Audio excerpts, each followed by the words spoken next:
The vast chamber hummed with an otherworldly energy as Jinwoo watched the holographic displays floating before him.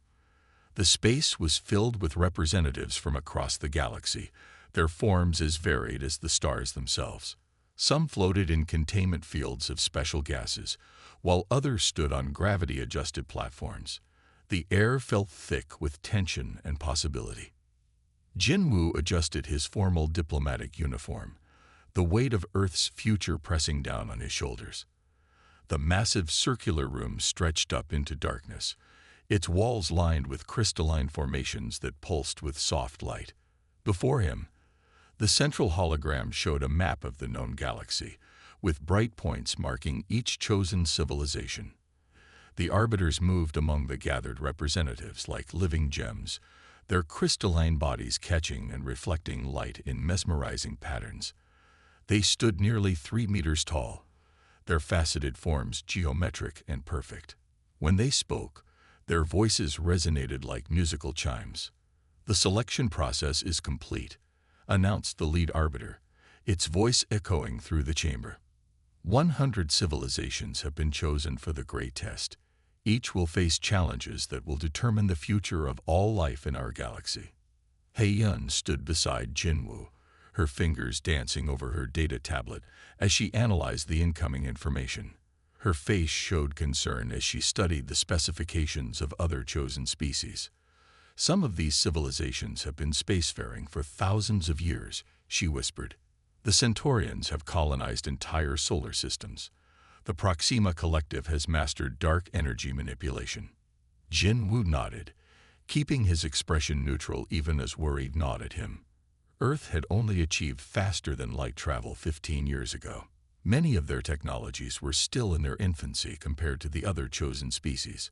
Some of the gathered representatives were casting dismissive glances their way, clearly wondering how humans had made the cut.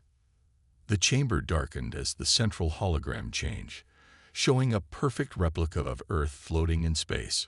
Similar representations of other worlds appeared around it, each one a testing ground for its respective species. The detail was incredible. Every mountain, ocean, and cloud formation exactly matched their homeworld.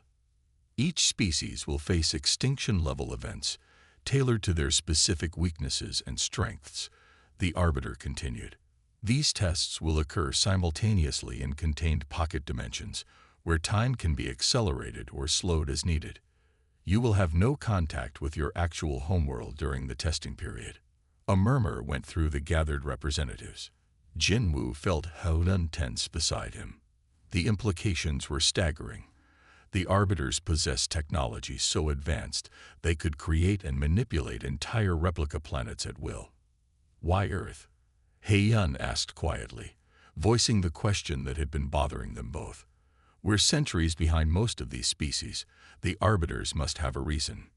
Before Jinwoo could respond, a younger arbiter approached them.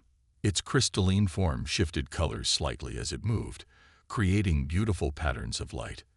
"You question your selection," it stated, its tone neither accusatory nor friendly.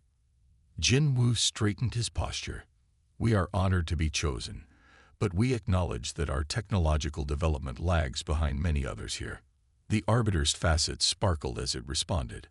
"Technology is not the only measure of advancement. We have watched your species for a long time. You have interesting qualities." More holograms appeared, showing scenes from Earth's history. Humans surviving in every environment from Arctic tundra to scorching deserts, adapting and thriving where other species might have perished.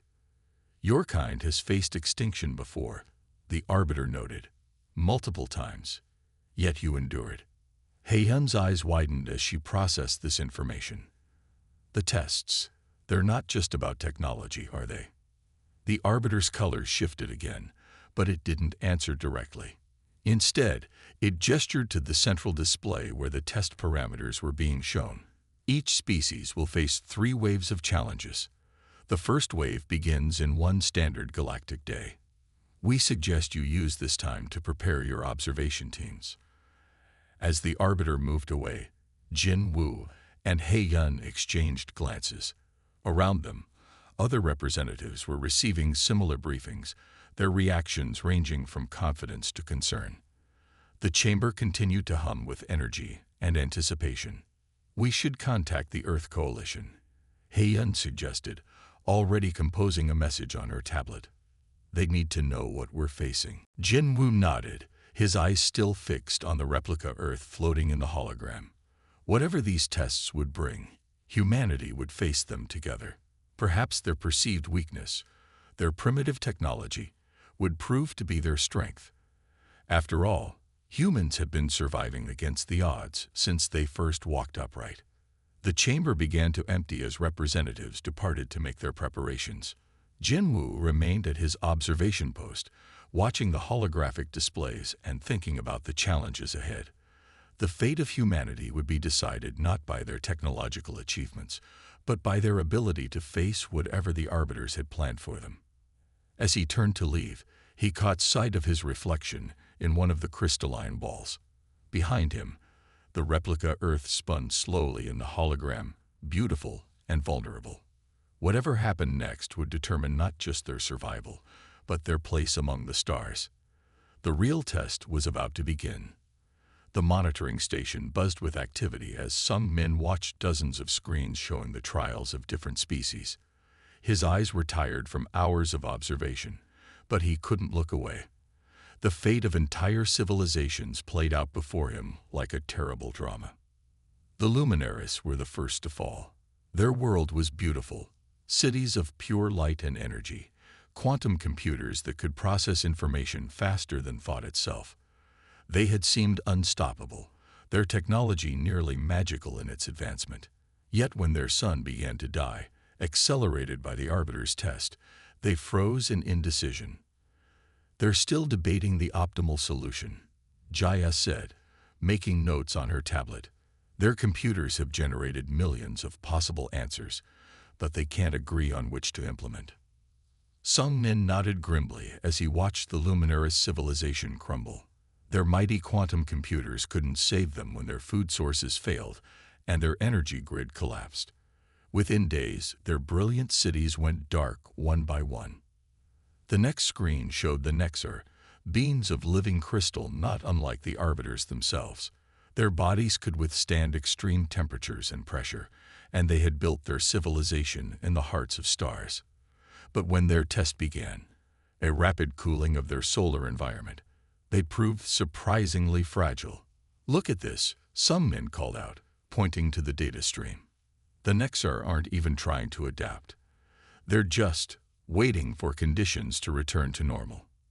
Jaya moved closer, her face illuminated by the screen's glow. They've never had to adapt before.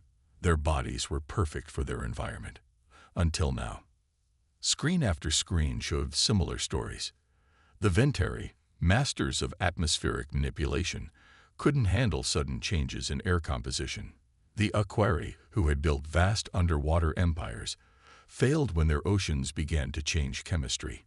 Even the mighty Centaurians, with their system-spanning civilization, couldn't cope when their carefully managed ecosystems started to collapse. "There's a pattern here," Jaya said, pulling up comparison charts. "Every species is facing challenges that target their greatest strengths.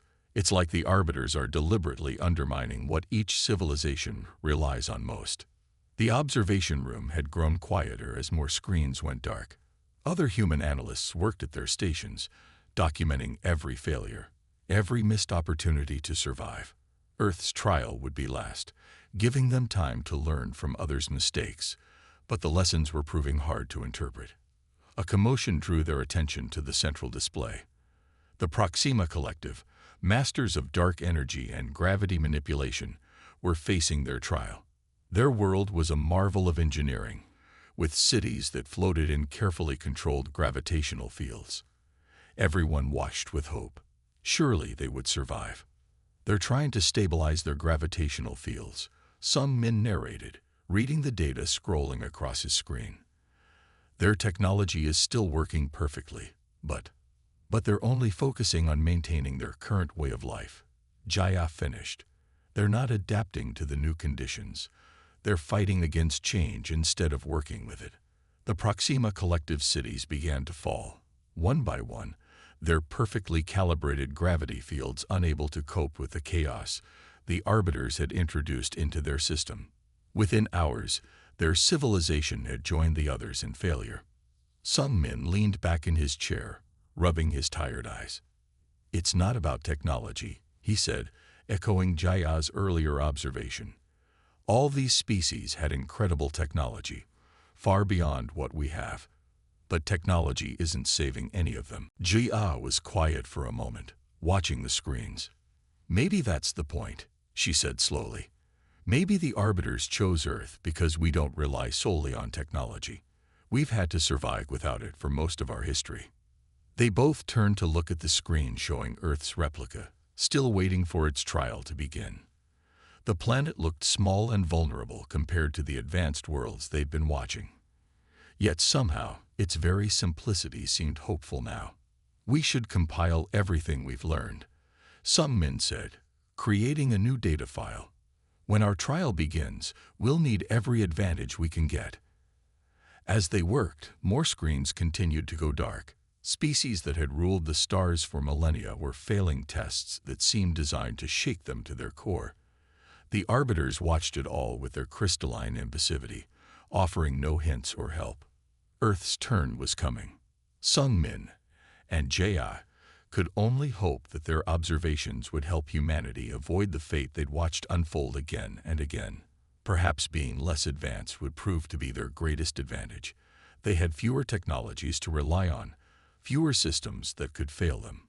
The monitoring station continued its vigil, recording the last moments of once great civilizations.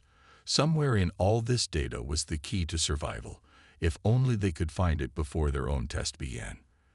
The alarms blared through the Crisis Command Center as Earth's simulation sprang to life. Taiho stood at the central console, his hand steady despite the chaos unfolding on the screens before him. The first reports came in like waves. Massive storms forming over every ocean, temperatures swinging wildly across continents, and strange lights appearing in the sky. "Multiple scenarios detected," announced the computer system. "Climate destabilization in progress. Unknown pathogen signatures emerging. Astronomical anomalies detected in all major sectors." Taiho took a deep breath, watching as the replica Earth transformed before his eyes. The Arbiters had not been gentle. They had unleashed everything at once.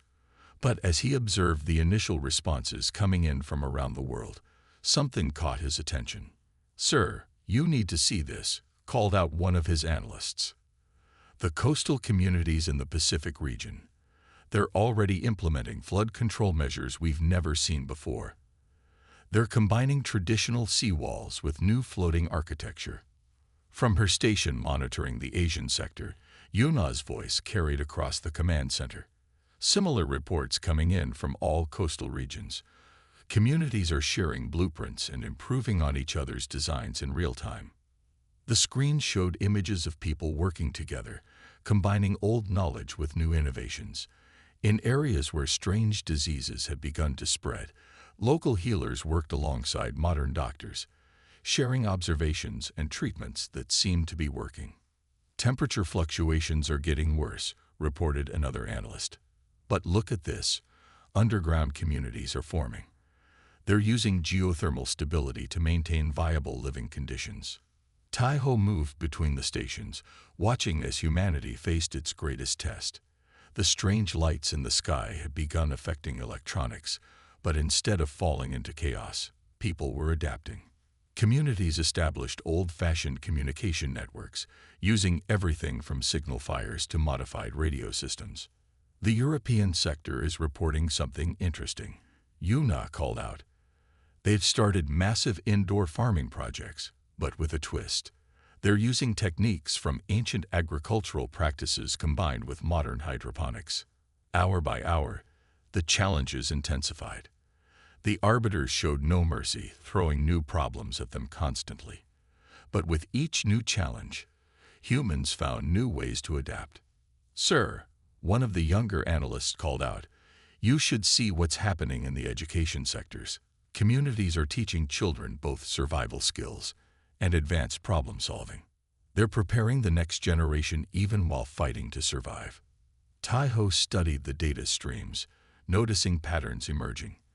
Unlike the other species they had observed, humans weren't trying to maintain their normal way of life.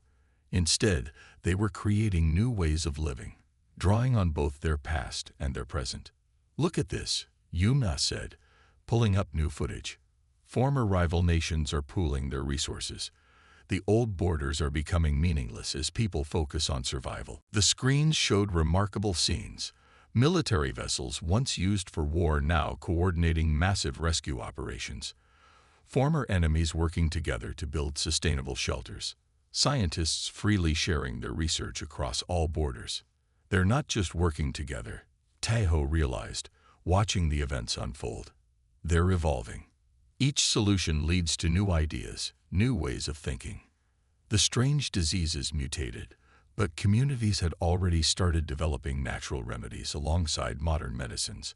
When the astronomical anomalies intensified, people moved underground or built new types of shelters. As food became scarce, they found ways to grow it in increasingly hostile conditions. "Sir," Yuna called out, her voice excited. "You need to see these numbers. Our survival rate is holding steady. We're not just maintaining.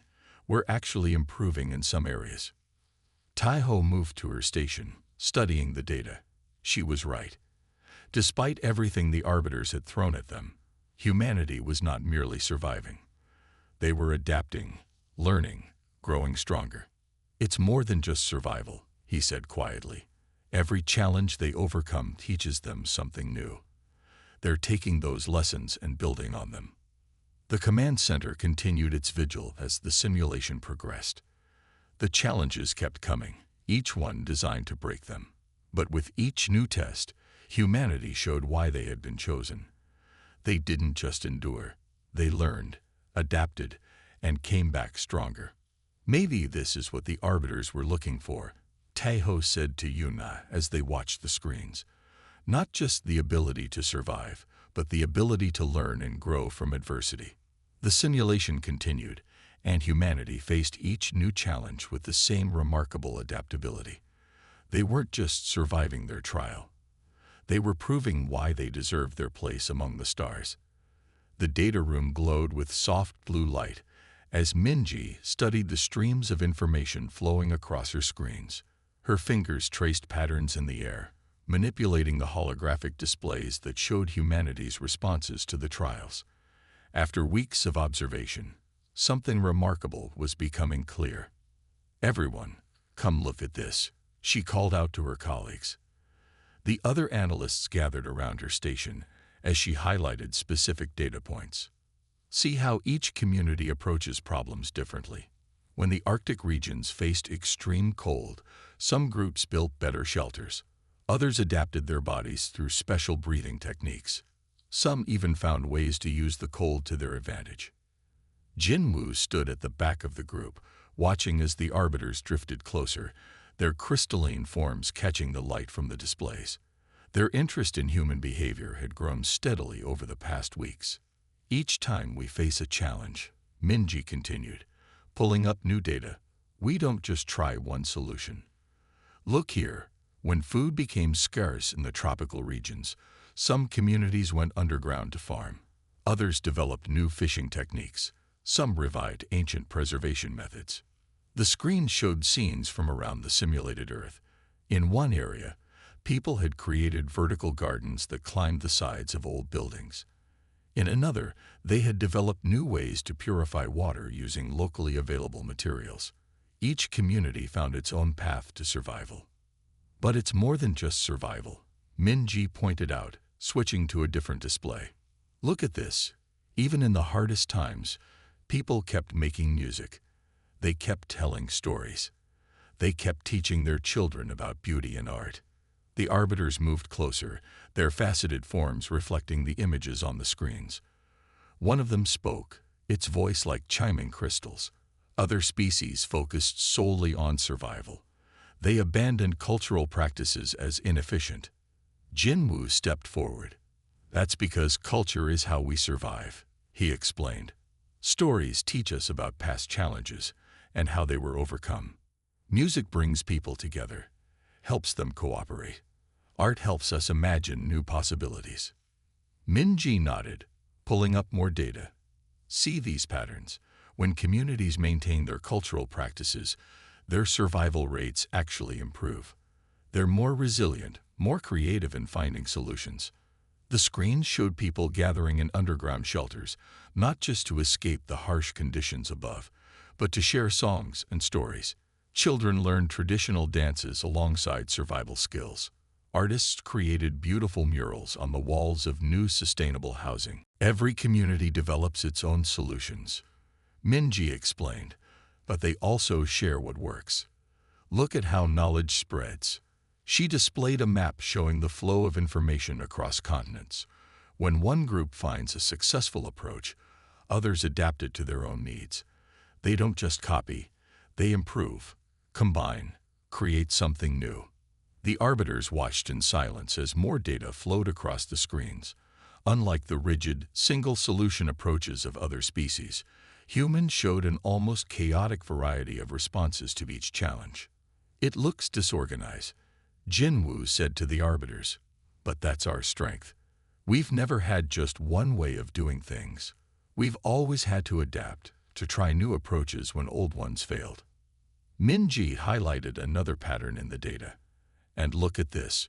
When one solution fails, we don't give up. We learn from the failure and try something else. Sometimes we try dozens of different approaches simultaneously. The screens showed examples.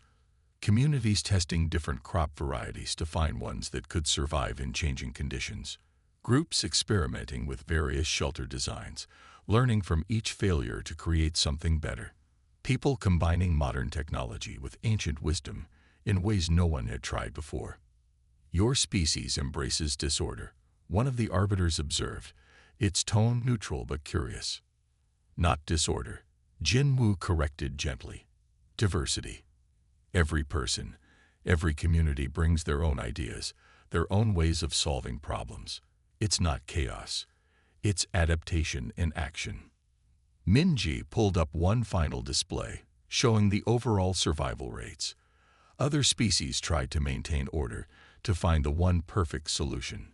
We try everything, keep what works, learn from what doesn't. We're not just surviving the challenges, we're getting better at facing them. The arbiters' crystalline forms shifted colors as they processed this information. Around the room, the screens continued to show humanity's many faces. Artists and engineers working together to design better living spaces, children learning both ancient wisdom and new innovations, communities finding unique ways to thrive in seemingly impossible conditions. It's not just about having many solutions, Jinwoo explained to the attentive arbiters. It's about being willing to change, to learn, to try new things while holding on to what makes us human. We've never stopped adapting because we've never believed there was only one right way to live.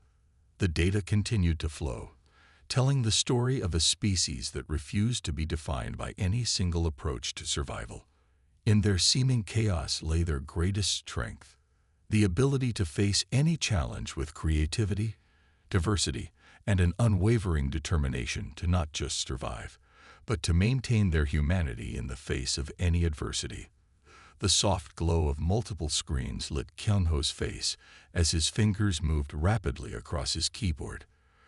For days, he had been analyzing the simulation's response patterns, searching for something that had been bothering him since the tests began. Numbers and data streams reflected in his glasses as he worked, looking for the hidden truth he sensed was there. "Jaya, come here," he called out suddenly, his voice cutting through the quiet hum of the monitoring station.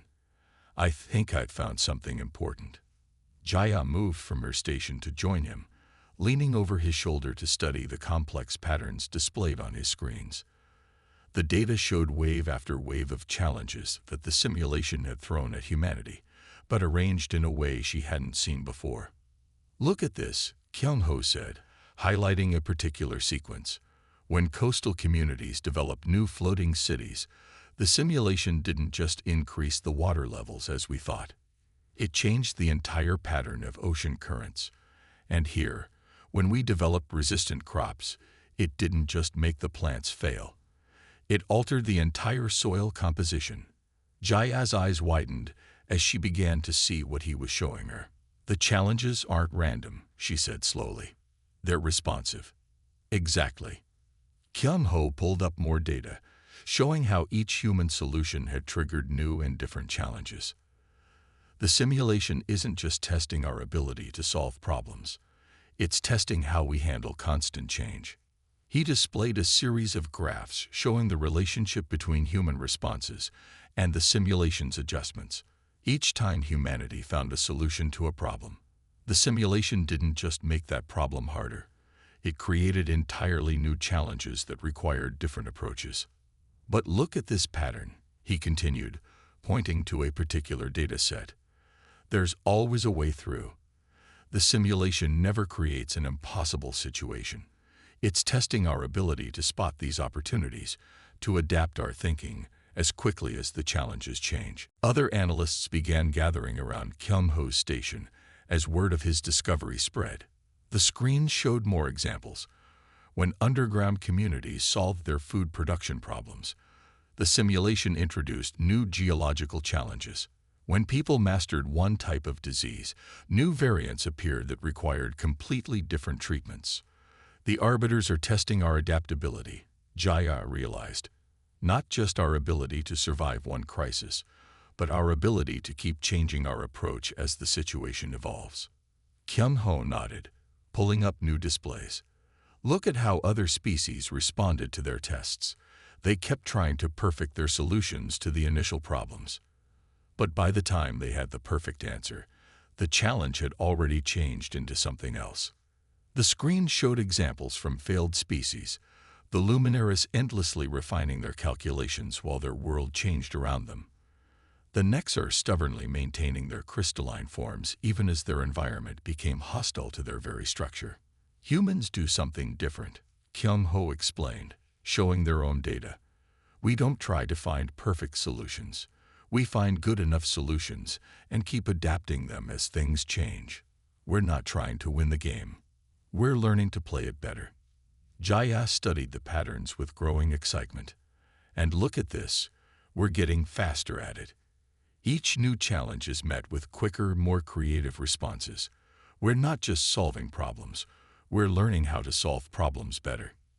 Kyung-ho typed rapidly, bringing up more evidence. The simulation responds to collective behavior, how we act as a species. When we show we can handle one type of challenge, it introduces new ones that test different aspects of our adaptability.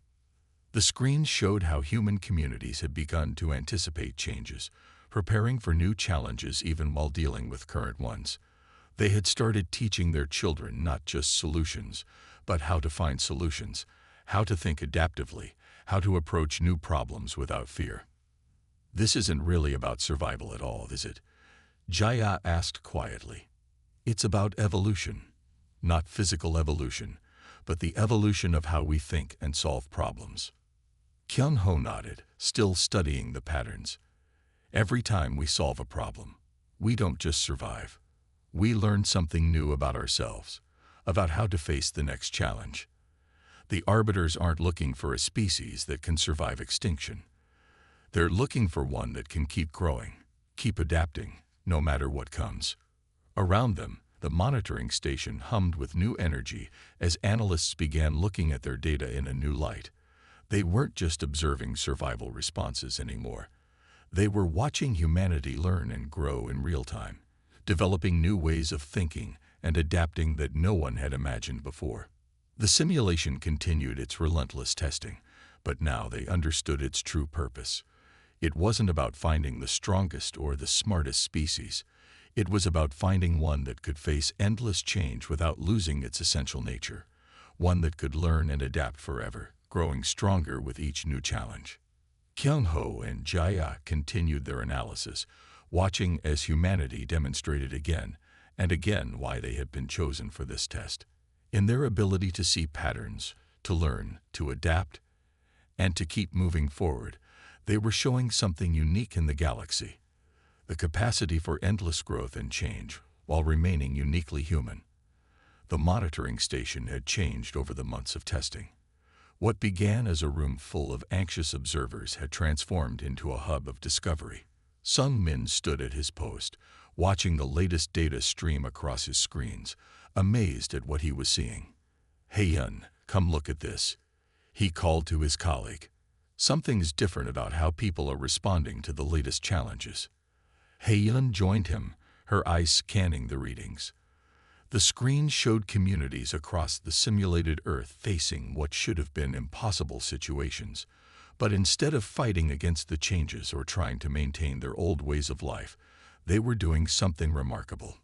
"See here," Sung Min pointed to a coastal region, where rising waters had threatened to destroy a city.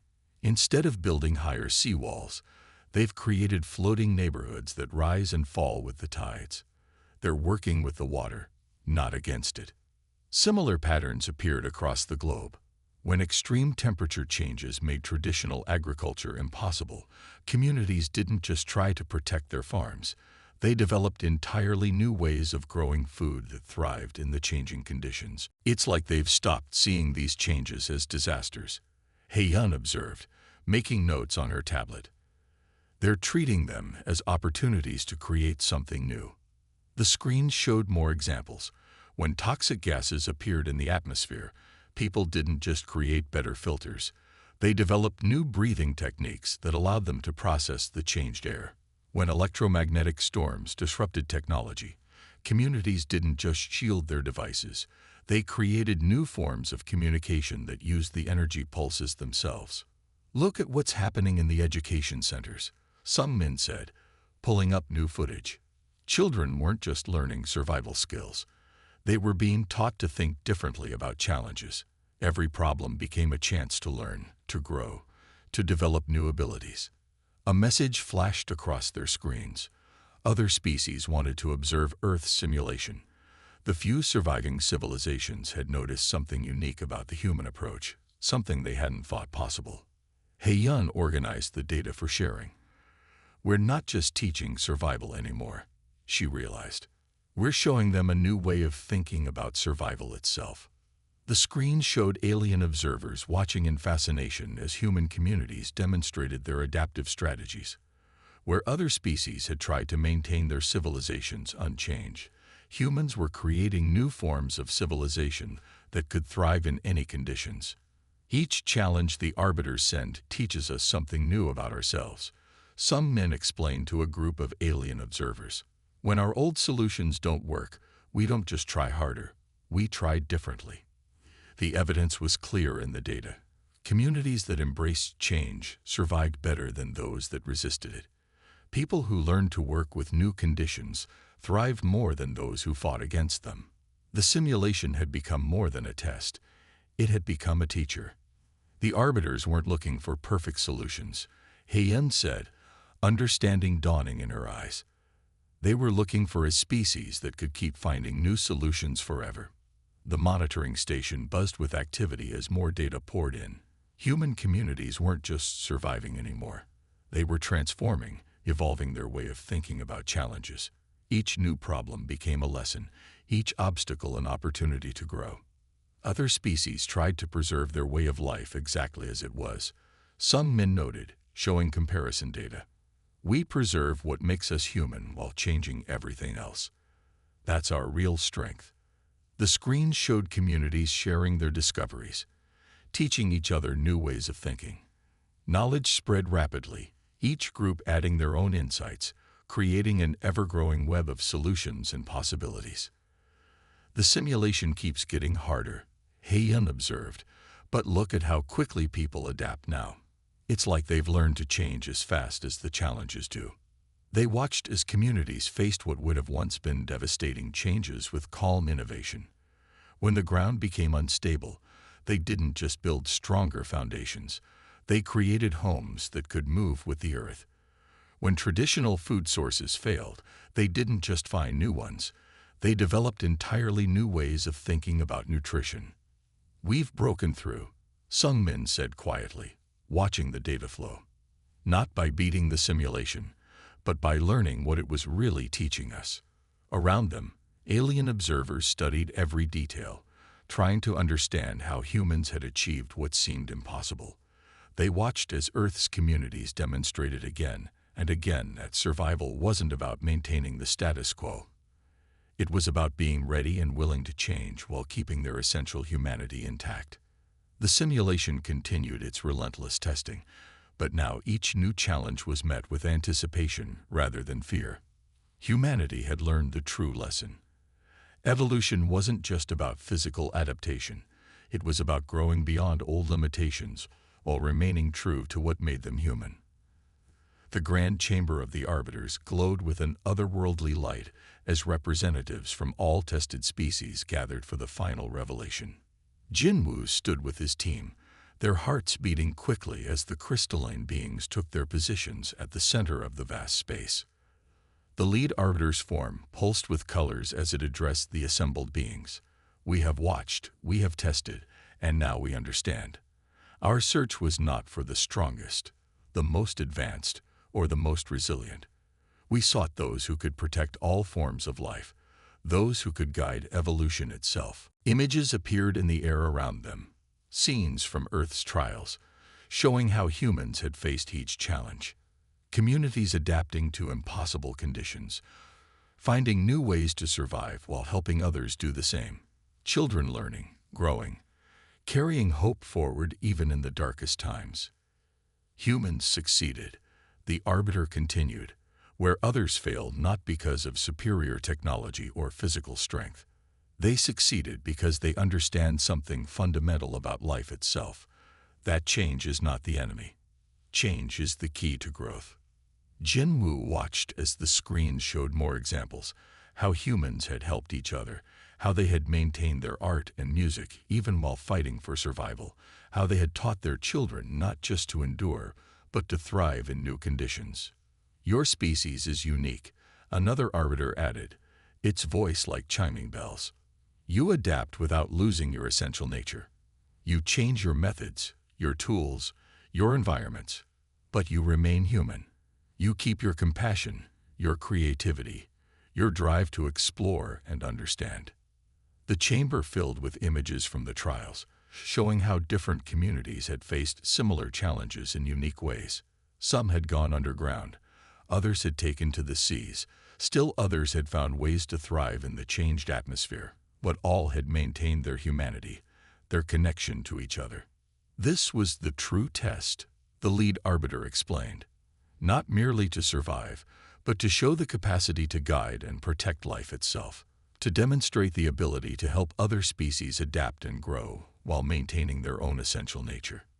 As the arbiters spoke, representatives from other species moved closer, their attention fixed on the humans. They had watched Earth's trials with growing understanding, seeing something they had missed in their own approaches to survival. "Earth will become a center for learning," the arbiters announced, "not just about survival techniques, but about the fundamental qualities that make adaptation possible. You will teach others about courage, about innovation, about finding hope in darkness." Jinwoo and his team exchanged glances, the weight of this responsibility settling on their shoulders. They had not just proven humanity's worth, they had been given a crucial role in the galaxy's future. "But remember," the lead arbiter cautioned, its crystalline form shifting colors, "this is not an endpoint. It is a beginning. You have shown the capacity to adapt and grow. Now you must help others do the same." The screens around them showed new images, future possibilities where humans worked with other species, sharing not just their methods but their way of thinking about challenges and change.